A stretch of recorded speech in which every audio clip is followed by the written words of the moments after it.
Chair پر میں بیٹھا ہوا ہوں، تو میرے جو 7 بندے وہ گئے تھے باہر سے لے کر ان کا چیکنگ کے لیے، وہ اندر چلے گئے، مجھے باہر بٹھا گئے۔ تو عورت آئی تو اس نے اس طرح 2 بار دیکھا تو کہنے لگی ان کو کون لایا ہے؟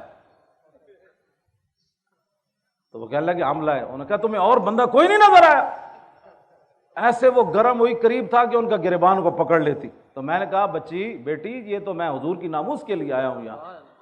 تو میں نے پولیس والوں کو کہا، میں نے کہا جلدی مجھے اندر لے جاؤ ورنہ یہ عورت تمہیں مارے گی۔ اب سمجھ آ جائے نا تو پولیس کی وردی پہنے ہوئے بھی سمجھ آ جاتی ہے۔ کیوں جی؟ مجھ سے ایک لفظ بھی نہ پڑھا ہو تو پھر بھی سمجھ آ جاتی ہے، اور سمجھ نہ آئے تو دورہ حدیث تک پڑھنے کے بعد بھی استاد سمجھ نہیں آتی۔ یہ تو اپنی اپنی قسمت کی بات ہے نا جناب۔ ہمارے پاس تو کوئی تھرمامیٹر وہ اب اس عورت کا میں جب بھی میں دعا کرتا ہوں تو اس کے لیے میں ضرور کرتا ہوں کہ میں تو اس کو جانتا ہی نہیں تھا، لیکن وہ میری خاطر پولیس کی وردی پہن کر پولیس والوں سے الجھ پڑی کہ آپ کو بندہ ہی اور کوئی نہیں ملا، ان کو کیوں آپ کیوں لائے ہو، ان کو کیوں لائے ہو؟ میں نے کہا مجھے اندر بھیجو، یہ لڑکی تمہیں مارے گی۔ اب پولیس والے فوراً مجھے اندر لے گئے۔ تو سمجھ آنے میں تو 1 منٹ بھی بندہ آ جاتا ہے، ورنہ میری اتنی لمبی تقریریں کرنے کے بعد بھی بندہ کہے انجل لگے ہوئے سن بادشاہ۔ تو اچھا ہوا میں جیلوں میں گیا، گھسیٹا گیا۔ ان کو پتہ ہے کہ جب ظالم اپنے ظلم پر اتر آتا ہے نا، ظالم ظالم ہی ہوتا ہے۔ ہاں جی، وہ تاریخ طبری میں امام علی مقام کا خطبہ موجود ہے، آپ محرم میں وہ پورا پڑھ کے سنائیں کہ امام علی مقام کیوں آئے۔ تو جب آدمی ظلم پر اتر آتا ہے نا تو امام علی مقام نے ان کو فرمایا جانتے ہو میں حسین ابن علی ہوں؟ تو جب ظلم پر اتر آتا ہے تو وہ کہنے لگے ہم تو آپ کو جانتے ہی نہیں ہیں، آپ کون؟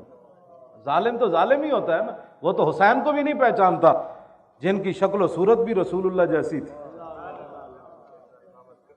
ہاں جی، نہیں کرتے، ہاں ظالم ظالم ہی ہوتے۔ تو وہ اچھا ہوا مجھے میرے ساتھ جیلوں میں ظلم ہوا، پھر میرے گھر برباد کیا، پھر گھر سے مجھے گھسیٹا، پھر اٹھا کر مجھے گاڑی میں پھینکا جیسے بوری پھینکی جاتی ہے۔ تو پھر یہ تو شکر کرے خدا کا، اگر یہ ہمارے ساتھ ظلم نہ ہوتے تو یہ تاریخ آگے کیسے بڑھتی؟ تو پھر اللہ تعالیٰ ان اللہ مع الصابرین نہیں ہے، ہم روئے نہیں نا۔ تو وَلَنَبْلُوَنَّكُمْ یہ آیت تو ہمارے لیے اتری ہے نا، کم سے مراد آپ اور میں ہی تو ہے، اسے ٹرمپ مراد تھوڑا ہے، اسے مودی تھوڑا مراد ہے۔ وَلَنَبْلُوَنَّكُمْ سے کم سے کون مراد ہے؟ آپ اور میں۔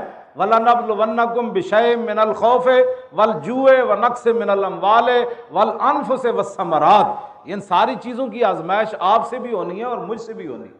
جب یہ آزمائش ہو جائے گی تو پھر آگے کیا ہوگا؟ وَبَشِّرِ الصَّابِرِينَ الَّذِينَ إِذَا أَصَابَتْهُمْ مُصِيبَةٌ قَالُوا إِنَّا لِلَّهِ وَإِنَّا إِلَيْهِ راجعون۔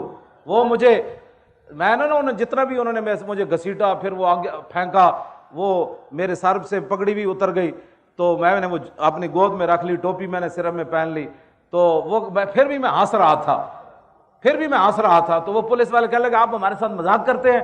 تو میں نے کہا آپ کا میرا مذاق بنتا نہیں ہے۔ کہنے لگا پھر آپ ہنستے کیوں ہیں؟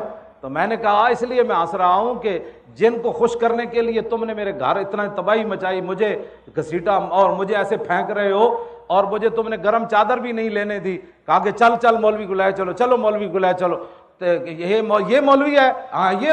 میں کہا میرا نام خادم حسین۔ اچھا تو ہے، پکڑو اس کو۔ وہ تقریباً 70 کے قریب ان کے ایسے گنیں پکڑی ہوئی تھی، وہ میرے گھر میں داخل ہوئے۔ کہتا آپ کا نام؟ میں کہا خادم حسین۔ کہتا اچھا پکڑو اس کو، اٹھو۔ میں نے کہا میں اٹھ نہیں سکتا۔ کہنے لگا یہ بہانے کرتا ہے، اس کو گھسیٹو۔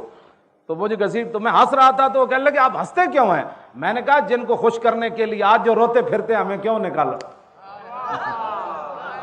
ہاں جی، توجہ۔ میں تو نہیں رویا، مجھے کیوں گھسیٹا؟ کیوں جی؟ نہیں میں واقعی نہیں رویا، مجھے کیوں گھسیٹا؟